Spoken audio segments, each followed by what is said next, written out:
법문을 많이 듣는다고 깨달음을 얻게 될까요? 2025년 1월 16일 인도 성지순례 6일째 라즈기르. 안녕하세요. 인도 성지순례 6일째 아침이 밝았습니다. 오늘은 수자타 아카데미에서 라즈기르로 이동했습니다. 라즈기르는 부처님 당시 마가다국의 수도로 불교사적으로 매우 중요한 유적들이 곳곳에 남아 있습니다. 그중 마가다국의 빈비사라 왕이 부처님을 마중 나왔던 기린, 제띠안, 묘법연화경의 설법터로 알려진 영축산, 불교 최초의 사원인 중림정사, 그리고 부처님 열반 후 제1결집이 이루어진 칠렵굴를 참배했습니다. 스님과 순례단은 새벽 3시 40분에 일어나 4시부터 차량에 짐을 싣고 4시 30분에 탑승을 마친 차량부터 라즈기르로 출발했습니다. 이동 중 차량 안에서 새벽 기도를 드렸습니다. 1시간 30분을 이동해 제띠안 근처에 넓은 공터에 도착했습니다. 버스에서 내린 순례단은 걸어서 마을을 지나 제띠안으로 향했습니다. 제띠안에 도착해 스님의 법문이 시작될 무렵 마침 동이 트기 시작했습니다. 스님은 제띠안의 역사와 의미를 설명했습니다. 자, 휴대폰 불빛을 모두 꺼보세요. 여러분이 서 있는 곳에서 왼쪽으로 보이는 곳에 작은 언덕이 있습니다. 저곳은 부처님께서 제띠안에 머무르셨던 걸 기념해 후대에 아쇼카 왕이 세운 탑터로 알려져 있습니다.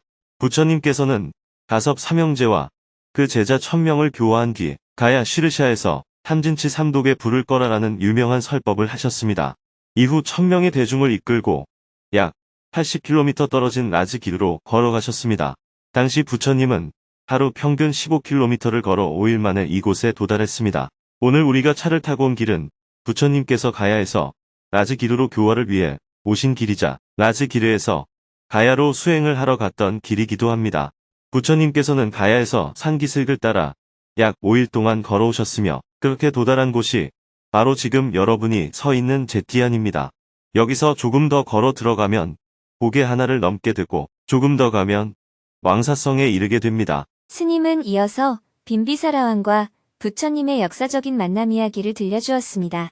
마가다국의 빈비사라 왕은 부처님이 오신다는 소식을 듣고 성 서쪽 문에서 약 1루순 떨어진 이곳 제띠안이라 불리는 지역에서 부처님을 기다렸다고 전해집니다. 경전에는 빈비사라 왕이 부처님을 기다렸다고 기록되어 있지만 부처님이 아직 세상에 알려지기 전이었다는 점을 고려하면 실제로는 북사와 같았던 우르벨라 가섭을 맞이하기 위해 왔다고 보는 것이 더 타당할 것 같습니다.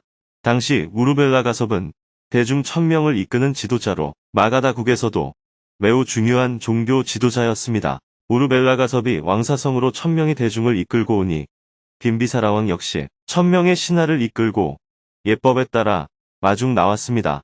이곳에서 두 무리가 조우한 후 우르벨라 가섭과 부처님이 자리를 잡자 왕과 대신들 사이에 큰 의문이 생겼습니다. 젊은 수행자 고타마가 80이 넘은 노승인 우르벨라 가섭의 스승이라니 정말 그럴 수 있을까? 이러한 의구심이 대중의 마음속에서 가라앉지 않았습니다. 그때 빈비사라 왕은 우르벨라 가섭에게 물었습니다. 대사문이시여, 제가 들은 소문에 따르면 대사문께서 젊은 수행자를 스승으로 모셨다고 하더군요. 그것이 사실입니까? 이것은 마치 3살 된 아이가 80세 노인을 두고 이는 내 손자입니다. 라고 하는 것 같아 믿기지 않는군요. 이에 우르벨라 가섭은 자리에서 일어나 부처님을 3바퀴 돌며 예를 표한 뒤 부처님의 발에 이마를 대고 절하며 말했습니다. 이분은 나의 스승이며 나는 이분의 제자입니다. 내가 이분을 만나기 전에는 윤회의 씨앗을 심고 있었습니다. 그러나 이분을 만난 후 그 씨앗을 버리고 해탈을 얻었습니다. 우르벨라 가섭의 이러한 신앙 고백으로 대중의 의심이 모두 풀렸습니다. 아, 정말 이분이 소문대로 우르벨라 가섭의 스승이구나. 빈비사라 왕은 부처님께 법을 청해 설법을 들었고 그 결과 지혜의 눈을 떴습니다.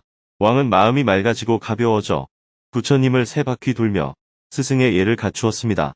그러고 나서 빈비사라 왕은 자신의 소원을 고백했습니다. 제가 왕자 시절 5가지 소원이 있었습니다. 첫째는 왕이 되는 것이었고 둘째는 내 나라에 부처님이 출현하는 것이었습니다. 셋째는 제가 부처님을 칭견하는 것이었고, 넷째는 부처님의 설법을 듣는 것이었습니다. 마지막 다섯째는 부처님의 설법을 듣고 깨닫는 것이었습니다. 오늘 이 모든 소원이 이루어졌습니다. 그러니 부디 왕궁에 드셔서 제 공양을 받아주십시오. 그러나 부처님은 왕의 청을 조용히 거절하셨습니다. 왕은 부처님과 대중이 머물 수 있는 적절한 장소를 고민하다가 자신이 아끼던 대나무 숲을 떠올렸습니다. 도시와 너무 가까워 소란스럽지 않으면서도 탁발하기에 멀지도 않은 곳이었습니다. 왕은 다시 부처님께 청했습니다. 북문 밖에 대나무 숲이 있습니다. 부처님과 대중이 그곳에서 머무르시면 어떻겠습니까? 부처님은 침묵으로 허락하셨습니다. 이후 부처님은 왕사성 북문 밖에 있는 대나무 숲 베누반 비하르에서 머무셨습니다. 오늘날 불교 최초의 사원으로 알려진 중림 정사가 바로 그곳입니다. 부처님께서는 성도 직후 당시 인도에서 가장 큰 왕국의 왕을 교화하셨고 이전에는 대제사장을 교화함으로써 법의 위대함을 보여주셨습니다. 빈비사라 왕과의 만남이 이루어진 이곳은 불교인들에게 교화와 전법의 중요성을 되새기게 하는 상징적인 장소입니다. 설명이 끝나고 스님과 순례단은 잠시 명상을 하고 경전을 독송했습니다. 이후 제띠안을 떠나 다음 순례 장소인 영축산으로 이동했습니다. 어두웠던 하늘은 완전히 밝아져 있었습니다. 순례단은 버스를 타고 왕사성 남문으로 이동했습니다. 왕사성 남문으로 들어가 빈비사라 왕의 마차 바퀴 자국이 남아있는 터, 부처님의 주치애로 알려진 지바카의 망고 공원을 지나 9시가 다 되어 영축산 입구에 도착했습니다. 버스에서 내려 천천히 산을 오르기 시작했습니다. 산길을 오르는 중 부탄에서 온 성지 순례단과 마주쳤습니다. 부탄 사람들에게는 인도를 방문하고 성지 순례를 하는 것이 평생의 소원과도 같다고 합니다. 이를 본 스님은 순례단에게 부드럽게 말했습니다. 오늘 영축산 정상에서 참배하는 것은 쉽지 않을 수도 있겠네요. 부탄 사람들에게는 이곳을 방문하는 것 자체가 꿈 같은 일이니 우리가 정상은 양보하고 아래에서 참배합시다. 예상대로 영축산 정상은 순례객들로 가득 차 발 디딜 틈이 없었습니다. 스님과 순례단은 부처님의 설법 장소 아래쪽에 자리를 잡고 고요히 명상하고 예불을 드렸습니다. 기도 소리와 산바람이 어우러지며 순례단의 마음이 더욱 차분해졌습니다. 예불을 마친 후 스님은 영축산에 얽힌 이야기를 들려주며 순례단에게 이곳의 역사와 불교적 의미를 전했습니다. 이곳은 우리말로 북수리봉, 한문으로는 영축산이라 부릅니다. 부처님께서 자주 머무르며 중요한 법문을 설하셨던 장소입니다. 영축산에는 대승불교와 관련된 많은 설화가 전해지며 우리가 매일 독송하는 반야심경도 이곳에서 설해졌다고 전해집니다. 이어서 데바다타와 관련된 이야기도 들려주었습니다. 부처님의 제자 중에는 석가족 출신의 왕족이었던 데바다타라는 분도 있었습니다. 부처님께서 카필라성을 방문하셨을 때 7 왕자가 출가했는데 그중 데바다타가 가장 뛰어난 인물로 평가를 받았습니다. 그의 성향은 근본주의적이었으며 사리푸트라도 칭찬할 정도로 데바다타는 뛰어난 수행자였습니다. 그러나 데바다타는 끝내 세속적 야망을 버리지 못했습니다. 스님은 부처님과 데바다타 사이에서 벌어진 일화를 생생히 전했습니다. 부처님께서 연로해지자 데바다타는 자신이 승단의 지도자가 되겠다고 여러 차례 제안했습니다. 부처님, 연세도 많으신데 제가 승단을 이어받아 이끌겠습니다. 그러나 부처님은 단호히 말씀하셨습니다. 승가는 깨달은 자들의 모임이니 누군가 지도자라고 나설 필요가 없다. 그리고 필요하다면 사리푸트라나 모갈라나처럼 경륜과 인품을 갖춘 이들이 있지 않느냐. 그러자 데바다타는 많은 사람이 모인 자리에서 부처님께 이렇게 말했습니다. 수행자라면 신자의 식사 초대에 응하지 않고 반드시 걸식을 해야 하며 채식만 해야 합니다. 하루에 한 끼만 먹어야 하며 분소이만 입어야 합니다. 또한 나무 밑이나 동굴에서만 자야 합니다. 이에 부처님은 말씀하셨습니다. 데바다타여, 수행자가 그렇게 하는 것은 훌륭한 일이다. 그러나 때로는 신심 있는 제가자가 공양을 올리면 그것을 받아먹을 수 있다. 어린 사미나 환자는 하루 2끼를 먹을 수도 있다. 부처님의 말씀이 많은 사람들에게 더 합당하다고 여겨지자 데바다타는 부처님과 대화를 통해서는 후계자로 인정받기 어렵다고 생각하고 왕자가 반란을 일으키듯 승단을 장악하려는 생각으로 부처님을 살해하려 했습니다. 살인 청부업자를 고용하기도 했고 성난 코끼리를 내몰기도 했고 한 번은 이 영축산 꼭대기에서 큰 돌을 굴려 부처님을 해치려 했다는 이야기도 전해집니다. 스님은 영축산과 관련된 다양한 설화를 소개하며 이야기를 마무리했습니다. 영축산에는 부처님의 생애와 대승불교에 얽힌 많은 이야기가 담겨 있습니다. 설명은 여기까지 하고 시간을 절약하기 위해 경전을 독송할 동안 탑터를 참배하지 못하신 분들은 참배를 하겠습니다. 탑터에 특별한 것은 없어요. 부처님이 바위 위에 앉아 설법을 하셨던 장소예요. 부처님 당시에는 어떤 흔적도 없었지만 지금은 후대 사람들이 이를 기념해 탑을 쌓아 표시한 것입니다. 스님의 말은 옛날 이야기를 듣는 듯 흥미로웠고 순례단은 이야기에 깊이 몰입했습니다. 어느덧 1시간이 훌쩍 지나 있었습니다. 설명을 마치고 스님의 제안대로 일부는 탑을 참배하고 일부는 경전을 독송했습니다. 영축산 참배를 마치고 다시 산을 내려왔습니다. 영축산 탑터가 보이는 곳에서 기념사진을 찍기도 했습니다. 다시 버스를 타고 오전 11시가 되어 중림정사에 도착했습니다. 새벽 4시부터 일정을 시작했던 터라 모두 배가 고팠습니다. 도착 후 먼저 도시락으로 아침 겸 점심 식사를 하고 잠시 명상을 한 후 스님이 중림정사에 얽힌 이야기를 들려주었습니다. 스님은 잠시 명상을 하고 성지 안내를 시작했습니다. 이곳에서 부처님의 상수 제자인 사리불존자와 목걸련 존자가 부처님께 귀의한 이야기며 마하가섭이 부처님께 귀의한 이야기 등을 자세하게 들려주었습니다. 저희들이 도착한 이곳은 왕사성 중림정사입니다. 이 나라 말로는 라자그라, 베누반 비하르입니다. 왕사성은 불교의 8대 성지 가운데 하나입니다. 불교 최초의 절이 지어진 곳이기도 하고 부처님의 위대한 제자들인 제1제자 사리푸트라, 제2제자 목갈라나, 제3제자 마하가섭 등 쟁쟁한 분들이 다 이곳 출신이고 이곳에서 부처님께 귀의를 했습니다. 또 코살라국의 사위성에 기원정사를 지은 수다타 장자도 이곳에 와서 부처님을 친견하고 법문을 듣고 난 후 부처님을 사위성으로 초청하기도 했습니다. 불교 역사 속에서 불교 경전이 가장 많이 설해진 곳으로 기록되어 있는 곳은 쉬라바스티 사위성입니다. 두 번째로 많이 기록되어 있는 곳이 바로 이곳 라자그라하 왕사성입니다. 사위성은 코살라국의 수도이고 왕사성은 마가다국의 수도입니다. 마가다국은 전통 문화를 가진 강국이고 코살라국은 부처님 당시에 새롭게 부상하는 신흥 강국이었습니다. 부처님께서는 이 왕사성과 사위성을 오고 가시면서 많은 전법 활동을 하셨습니다. 부처님 초기에 위대한 제자들이 출가를 한 곳, 왕사성. 왕사성은 부처님께서 출가한 후 두 분의 스승을 이곳에서 만나 수행했던 곳이고 또 깨달음을 얻은 후에 이곳을 방문해서 빈비사라왕을 교화했던 곳입니다. 또 중림정사를 기증받으시고 이곳에서 3년 가까이 머물면서 활발하게 전법 활동을 한 결과 무명의 인사에서 일약 유명 인사가 되어서 많은 사람들이 부처님을 알게 되는 계기가 된 곳입니다. 가야 근교에서 우르벨라가섭 등 1000명의 수행자들이 부처님께 귀의한 것도 엄청난 사건이었지만 이곳 왕사성에서 사리푸트라와 목갈라나가 부처님께 귀의함으로 해서 그들의 제자 250명이 따라 귀의하게 된 것도 아주 큰 사건이었습니다. 그래서 고타마는 남의 아들을 뺏어가고 남의 남편을 뺏어가고 남의 제자를 뺏어간다 하는 비난을 들을 정도였습니다. 또한 여러분이 잘 아시는 마하가섭이라고 하는 분도 이곳 왕사성에서 출가를 했습니다. 이분은 신분이 브라만이고 집안이 아주 고귀했으며 부자였어요. 집안이 고귀한 것과 부자인 것은 반드시 일치하는 것은 아닙니다. 양반이지만 가난한 사람도 있고 양반이면서 부자인 사람도 있고 신분이 낮으면서도 부자인 사람도 있습니다. 그런데 마하가섭은 신분도 높고 아주 부자였다고 합니다. 당시 인도의 신분 질서에 따르면 어머니와 아버지가 실대로 다른 계급에 피가 섞이지 않은 순수 브라만인 가장 고귀한 집안의 후손이었습니다. 마하가섭이여, 내 이미 당신을 기다린 지 오래요. 하지만 마하가섭은 세속에 관심이 없었어요. 결혼 생활이라든지 재물이나 지위 이런 데 별 관심이 없는 분이었다고 합니다.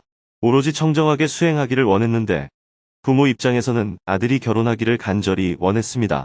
당시 인도의 법은 집안에 남자가 없으면 모든 재물은 국가의 몰수가 되었다고 합니다.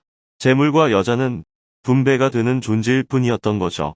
그러니 아들이 장가를 가서 손자를 낳아주기를 부모로서는 간절히 바랄 수밖에 없었습니다. 그런데 마하가섭은 그런 일에 통관심이 없는 사람이었어요.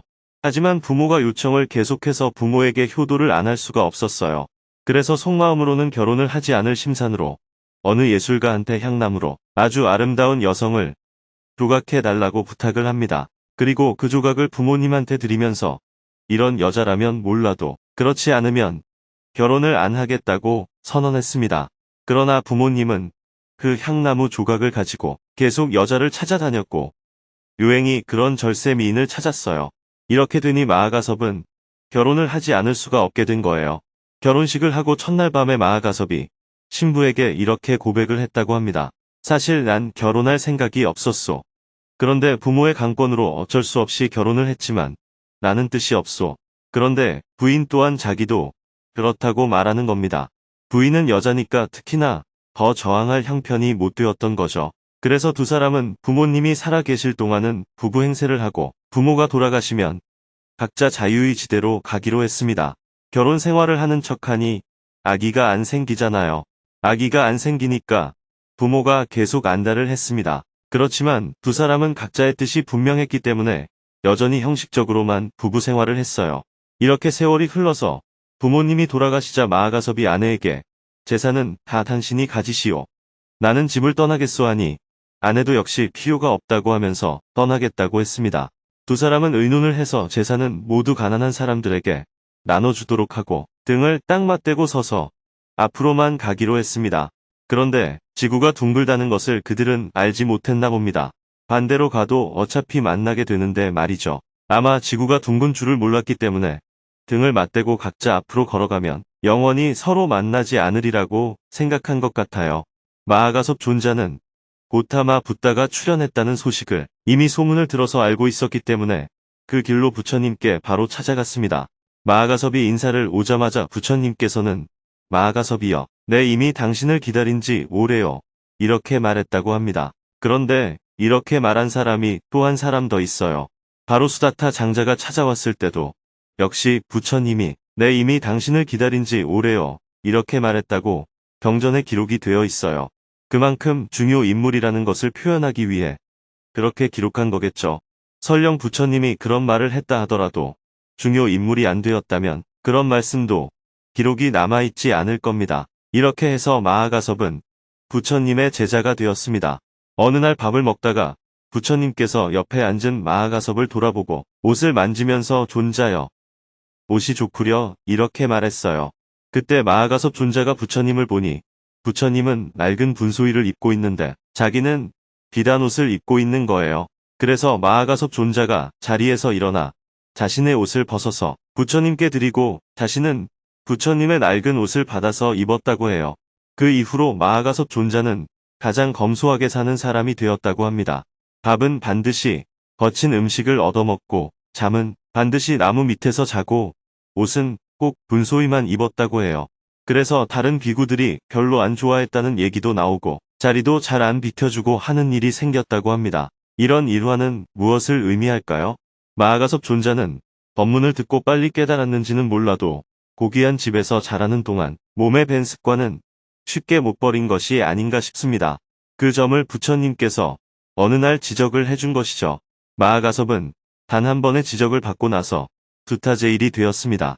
그런데 우리는 어때요? 지적을 12번 해도 안 고치죠. 그런데 마하가섭은 한 번의 지적을 받고는 완전히 고쳐버렸습니다. 고치는 정도가 아니라 오히려 너무 가버린 거죠. 부처님께 지적을 받은 사람이 또 있습니다. 바로 모갈라나입니다. 모갈라나는 신통 제1이라고 불립니다. 승단이 어떤 어려움에 처했을 때 부처님께 자기가 신통을 써서 해결하면 안 되겠는지 여쭈었더니 부처님께서는 신통을 쓰지 마라. 신통은 중생을 현혹시킨다. 이렇게 말씀하셨어요. 이런 지적을 받고 모갈라나는 자신이 죽을 위험에 처했는데도 신통을 안 썼어요. 모갈라나는 일종의 순교를 하게 되는데 신통을 썼다면 살 수 있었습니다. 그러나 신통을 쓰지 않고 그냥 돌에 맞아 죽었어요. 이런 일화를 보면 붓다의 제자들이 붓다의 가르침에 대한 믿음이 얼마나 철저했는지를 알 수 있습니다. 이렇게 제1제자 사리푸트라, 제2제자 모갈라나, 제3제자 마하가섭 등 초기 부처님의 대제자들이 이곳에서 출가를 해서 부처님의 제자가 되었고 셋 다 브라만 출신이었습니다. 사리푸트라와 모갈라나는 부처님보다 연세가 많으니까 부처님께서 열반하시기 전에 먼저 돌아가셨습니다. 그래서 부처님 사후에는 이분들이 경전에 등장을 안 합니다. 하지만 마하가섭 존자는 부처님 사후에 상수 제자가 되어 교단을 정비하고 경전을 편집하고 계율을 정비하는 모든 일에 중심 역할을 했습니다. 이런 대제자들이 이곳 왕사성에서 출가를 했습니다. 무상한 도리를 깨치면 그게 바로 부처를 보는 것. 이런 대제자들의 이야기 외에도 이곳에서는 다양한 일화도 아주 많습니다. 어느 비구가 병이 들어서 죽을 때가 다 되어 가는데도 아무도 돌보는 이가 없었어요. 그래서 부처님께서 직접 오셔서 그 병든 비구를 돌본 얘기가 나옵니다. 그 비구를 돌보면서 부처님께서 너는 건강할 때 다른 환자를 돌본 적이 있느냐 하고 물으시니 그 비구가 없습니다 하고 대답했습니다. 그럼 병문안을 간 적이 있느냐 하니 역시 없습니다 하고 대답했습니다. 비구들이 수행 정진은 열심히 했지만 타인에게는 관심이 없었고 누가 죽든지 말든지 신경을 안 썼다는 거죠. 그래서 부처님께서 집을 나와 출가해서 사는 사람들끼리 병이 들었을 때는 서로 돌봐야 한다. 이렇게 말씀하셨다는 기록이 있습니다. 또 어느 날은 아픈 어떤 비구가 죽기 전에 부처님을 한번 친견해보고 죽는 게 소원이다 하고 친구한테 얘기했는데 친구가 부처님께 이 말을 전하자 부처님이 그 비구를 병문안 갔다는 이야기도 있습니다. 그때 부처님께서 어떠냐 하시니 그 비구가 저는 아무 여한이 없습니다. 저에게 딱 한 가지 소원이 있다면 죽기 전에 열애를 한번 친견하는 것이었습니다. 하고 말했어요. 그러자 부처님께서 이렇게 말씀하십니다. 이 몸은 무상한 것이다. 이 몸은 늙고 병들어 죽을 허망한 것인데 이걸 봐서 뭐 하려고 하느냐. 법을 보는 자가 열애를 보는 자이다. 무상한 도리를 깨치면 그게 바로 부처를 보는 것이지 열애의 육신을 보는 것이 열애를 보는 것이 아니다. 이렇게 제자가 죽는 순간까지도 그를 깨우치는 모습이 나옵니다. 이런 일들이 모두 이곳 왕사성에서 일어난 일입니다. 열반경의 두 번째 장면도 바로 이곳 중림정사의 장면입니다. 첫 번째 장면이 나라가 망하지 않는 7가지 법에 대한 말씀이고 두 번째 장면, 즉 상가가 망하지 않는 7가지 법에 대한 설법이 바로 이곳에서 설해졌습니다. 이런 정도로 말씀을 드리고 여러분들이 가지고 계시는 경전에서 실제로 한번 독송을 해보도록 하겠습니다.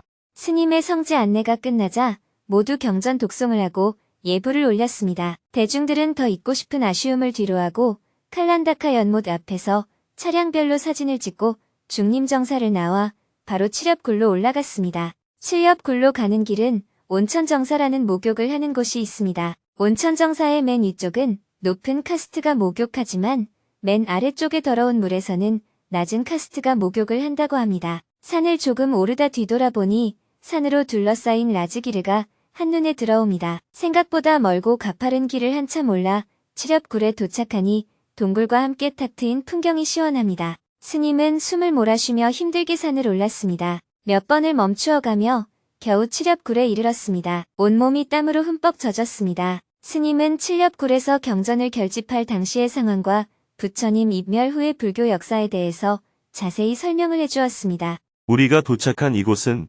칠엽굴이라고 합니다. 쉽다 빠른 이굽타라고 해요. 쉽다라는 것이 7이라는 수이고 7 나무잎처럼 동굴이 생겼다고 해서 붙여진 이름입니다. 시대와 지역을 초월해서 부처님의 가르침을 접할 수 있는 이유. 부처님께서는 쿠시나가르에서 열반에 드셨습니다. 세상 나이로 말하면 80이고 출가한 후로 말하면 51년이고 성도한 후로 말하면 45년간 설법을 하시다가 열반에 드셨습니다. 부처님이 열반에 드셨다고 하니까 모두 스승을 잃고 슬픈 마음을 가졌는데 일부 젊은 승려들 중에는 아이고 그 노인 잘 죽었다 이렇게 말하는 사람도 있었대요. 요즘으로 비유하면 MZ세대라고 할 수 있는 사람들 중에 이건 하면 안 된다 잔소리를 하더니 이제 잔소리도 안 듣고 편하게 지낼 수 있게 되었네 이렇게 생각하는 사람이 있었다는 겁니다. 제자가 수만 명이 되니까 그런 사람이 충분히 있을 수 있죠. 그런데 부처님이 열반하고 나서 제일 나이도 많고 경험도 많은 상수 제자였던 마하가섭 존자가 그 얘기를 듣고는 걱정이 되었다고 합니다. 부처님이 돌아가시자마자 벌써 이런 소리가 나온다고 하면 앞으로 10년, 100년이 지나면 전부 자기 마음대로 주장하는 사람이 생길 것 아니냐. 그러니 부처님 살아생전에 부처님께 법문을 들은 우리들이 모여서 부처님의 말씀을 정리할 필요가 있겠다. 마하가섭 존자가 이렇게 제안을 하니 전부 다 옳소. 이렇게 된 거예요. 그렇게 해서 제일 결집을 하게 됩니다. 부처님의 말씀을 하나로 다 모으는 과정을 결집이라고 합니다. 그래서 참가 기준을 정하기를 아라한과를 증득했다고 인정된 사람만 모인다. 이렇게 됐어요.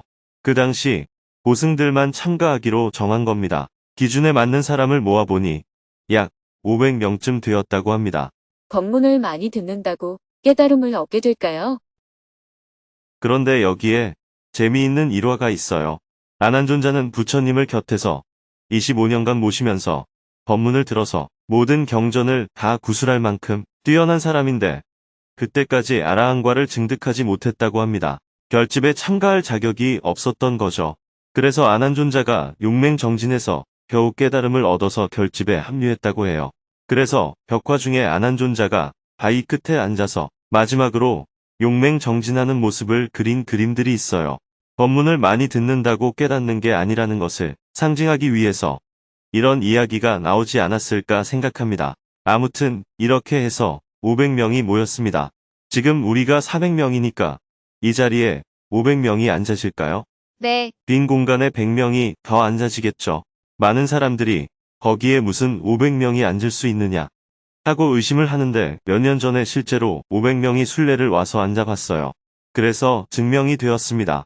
그러면 이곳에서 무엇을 결집했을까요? 크게 두 가지예요. 하나는 부처님의 법문입니다. 무아, 무상, 영기 이런 법문을 모으는 게 우선 필요했습니다. 다른 하나는 계율입니다. 이건 먹어도 된다. 이건 먹으면 안 된다 하는 규칙이 바로 계율입니다. 다른 말로는 인격적인 가치와 실천력이라고 할 수 있겠죠. 법문은 부처님의 사상을 말로 표현한 것이라면 계율은 실제로 부처님이 행동하신 것을 의미합니다. 법문은 부처님을 25년간 시봉한 아난다가 제일 많이 들었습니다. 첫째, 부처님과 늘 가까이 있었기 때문입니다. 둘째, 아난다가 기억력이 아주 좋았다고 합니다. 기억력이 좋고 실제로 가장 가까이에서 법문을 많이 들었기 때문에 아난다가 초안을 발표합니다. 초안 없이 500명이 모여서 의논할 수 없잖아요. 한 사람이 초안을 내면 그걸 가지고 거기에 뭐가 빠졌다, 아니다. 그것은 거기에서 한 얘기가 아니고 다른 데서 한 얘기다 이렇게 토론이 되는 거죠. 계율은 우파리가 초안을 발표했어요. 우파리는 부처님의 10대 제자 가운데 한 사람인데 석가족의 노예 계급 출신입니다. 출가하기 전에 머리를 깎아주는 이발사 일을 했습니다. 아는 게 적으면 시킨 대로 잘하잖아요. 아는 게 많으면 자기가 알아서 이렇게 저렇게 변칙을 많이 쓰게 되는데 우파리는 그냥 고지곳대로 실천을 했다고 합니다. 부처님이 먹지 마라 하면 안 먹고 먹어라 하면 먹고 부처님의 말씀 그대로 행동을 했습니다. 그런데 부처님이 열반에 드실 때 소소한 계율은 버려라 이렇게 말씀하신 적이 있거든요. 부처님 당시에는 여러 가지 이유로 그런 규칙들이 생겼지만 나중에 세월이 흐른 뒤에도 그 규칙이 너무 세세하면 조직이 경직되잖아요. 그래서 작은 것들은 버리라고 하신 거죠. 그런데 어느 게 작은 것이고 어느 게 큰 것인지도 물어봐야 하는데 그건 안 물어본 겁니다. 그래서 제자들이 어떤 게 소소한 것이고 어떤 게 중요한 것인지 구분을 지을 수가 없었어요. 그래서 결국은 부처님 당시에 지키던 계율을 모두 그대로 지키자고 결정하게 됩니다. 이렇게 해서 계율은 우파리가 초안을 내고 경전은 아난다가 초안을 내었습니다. 모든 경전의 시작. 나는 이렇게 들었습니다. 아난다가 대중에게 초안을 낼 때 항상 언제, 어디서, 누가, 누구에게 무엇을 어떻게 했는지 구체적으로 설명해 주었습니다. 그리고 경전의 시작은 항상 저는 이렇게 들었습니다. 하고 시작을 했습니다. 부처님이 이렇게 말했습니다 하고 표현하지 않는 이유는 부처님이 그렇게 말했는지 안 했는지는 100% 정확하지가 않기 때문입니다. 그래서 어떤 사람은 이 문장을 나에게 이렇게 들렸습니다. 이렇게 번역하는 사람도 있어요. 그런데 여러분들은 법륜스님이 이렇게 말했습니다. 이렇게 말하는 경우가 많습니다. 저는 이렇게 들었습니다. 하는 문장을 한문으로 표현한 것이 여시아문입니다. 이렇게 아난다가 부처님 목소리를 그대로 흉내내서 복조도 그대로 얘기하니까 듣는 사람들이 세 가지 생각이 들었다고 합니다. 아난다가 성불했는가? 부처님이 살아오셨는가? 타방에 계신 부처님이 오셨는가? 이런 생각이 들 만큼 부처님과 똑같이 되풀이를 했다는 겁니다. 이에 대해 500명이 전부 이의가 없어야 최종 확정이 되었습니다. 성경은 각각의 제자가 전해 들은 얘기를 기록한 거잖아요. 그런데 불경은 500명이 중지를 모아서 편집을 한 거예요. 대신에 문자로 기록한 게 아니라 암송을 해서 전했습니다. 요즘 같으면 암송으로 전달하는 방식이 어렵게 느껴지는데 그 당시에는 암송이 더 정확했습니다. 문자로 기록하여 전달을 할 때는 다른 언어로 번역을 하는 과정에서 오역이 되는 경우가 많습니다. 그러나 암송은 틀릴 수가 없습니다. 예를 들어 어릴 때부터 절에 들어가서 계속 따라 듣고 같이 외우게 되면 곡조도 내용도 틀릴 가능성이 거의 없습니다. 이렇게 해서 500명이 하나하나 점검을 했는데 하루 종일 점검을 했는데도 전체를 확정짓는 데에 3개월이 걸렸다고 합니다. 그만큼 부처님이 말씀이 많았다는 거죠. 아무튼 바로 이곳에서 제1결집이 이루어졌습니다. 오늘 우리가 부처님 열반 후에도 불법을 알 수 있는 이유는 제자들이 이곳에서 결집을 했기 때문입니다. 결집을 해서 좋은 점은 우리가 시대와 지역을 초월해서 불법을 접할 수 있다는 것입니다. 500대중이 모여 경전을 읊는 모습을 상상하며 명상도 하고 경전 독송도 함께 했습니다. 7렵 굴 참배를 마치고 스님은 라지기르에 있는 부탄절에 방문해 보기로 했습니다. 부탄절에 도착하니 어제 마하보디 소사이어티 회장 스님과 같이 만난 부탄 사업가 다시오 도르지님이 스님을 반갑게 맞이해 주었습니다. 부탄절은 아직 불사가 진행 중이었지만 대법당 공사는 어느 정도 마무리된 상태였습니다. 스님은 불사를 책임지는 스님에게 불사 보시금을 전달하고 법당에 들러 참배했습니다. 순례단이 기다리고 있어 서둘러 가려는데 도르지님이 스님께 선물을 건넸습니다. 귀한 향입니다. 스님께 드리고 싶습니다. 감사합니다. 도르지님은 스님에게 거듭 방문해 주셔서 감사하다며 부탄에서 다시 만날 것을 약속했습니다. 제가 오늘 라즈길에 머물렀다면 도르지님과 더 이야기를 나눌 수 있었을 텐데 오늘은 400명의 순례객들과 함께 날란다로 이동해야 합니다. 부탄에서 뵙겠습니다. 네, 스님. 저도 곧 부탄으로 이동하니 조만간 다시 뵙겠습니다. 스님과 순례단은 라즈기르에서의 순례를 마무리하고 오후 5시 30분에 숙소인 유타이절에 도착했습니다. 저녁 식사를 한 후 내일 아침 도시락을 싸놓고 일찍 잠자리에 들었습니다. 내일은 최초의 여성 출가지인 바이샬리로 갑니다.